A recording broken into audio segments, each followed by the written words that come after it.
Quelle belle région, n'est-ce pas? Ah, satanée guerre. Non mais attendez, c'était il y a fort longtemps. Pas si longtemps en réalité.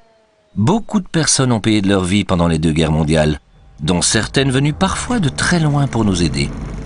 L'histoire de ces conflits est très présente dans l'Eurométropole.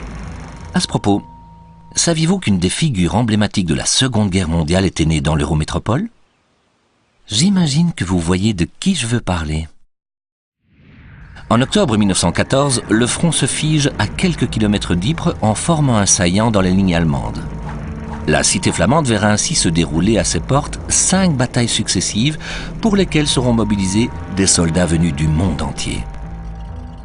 Aujourd'hui, dans le musée In Flanders Fields, situé dans la halle aux draps d'Ypres, reconstruite à l'identique, vous pourrez suivre le parcours d'un soldat ou d'un civil de l'époque pour mieux comprendre l'histoire de la Grande Guerre. La commune de Fromelles fut quant à elle le théâtre de terribles combats opposant soldats allemands et combattants du Commonwealth. Beaucoup y laissèrent la vie. En 1916, lors d'un combat qui dura 24 heures, on dénombre pas moins de 2000 Australiens et 1500 Britanniques tués, sans parler des 3500 blessés. Au cimetière et mémorial australien de Fromelles sont enterrés 410 Australiens retrouvés bien après la fin des hostilités. Ici, vous êtes au mémorial britannique de Ploegsteert. On y célèbre la mémoire de plus de 11 000 soldats du Commonwealth tués durant la Grande Guerre. Juste derrière le mémorial, vous pouvez apercevoir le grand centre d'interprétation Ploegsteert 14-18, construit à l'occasion des commémorations du centenaire de la Première Guerre mondiale. L'Eurométropole, et plus spécifiquement la Flandre, compte quelques dizaines de cimetières militaires. Par exemple, le Keizelberg Military Cemetery à Wevelgem, là, ou aussi le French Military Cemetery à Zulte, ici. Également le Flanders Field à Waregem, juste là, le British Military Cemetery à Harelbeek, ainsi qu'un nombre important de cimetières allemands, là, là, là, et encore là, et aussi là. Alors les amis, ne me dites pas que vous n'avez toujours pas trouvé. C'est pourtant simple. Nous avons évoqué la Première Guerre mondiale, mais je vous ai indiqué que ce héros, né dans la région, s'était illustré pendant la Seconde Guerre mondiale. Alors, la Seconde Guerre mondiale a durement touché l'Eurométropole. Parmi les victimes, de nombreux résistants. Une visite au fort de Bondu permet d'en savoir plus, car on y explique notamment le rôle de la résistance et plus particulièrement celui de 68 héros qui ont donné leur vie pour la liberté. Celui que nous cherchons ne se trouve pas non plus ici, mais vous y trouverez peut-être un indice.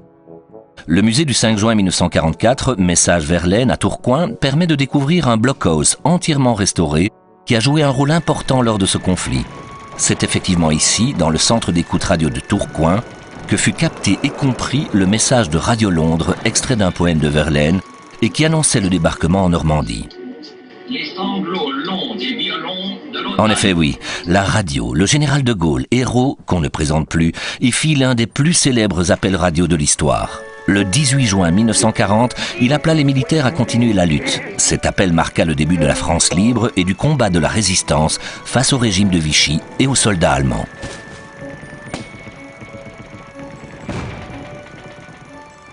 Né à Lille en 1890, Charles de Gaulle a toujours gardé beaucoup d'affection pour sa ville natale et ses habitants.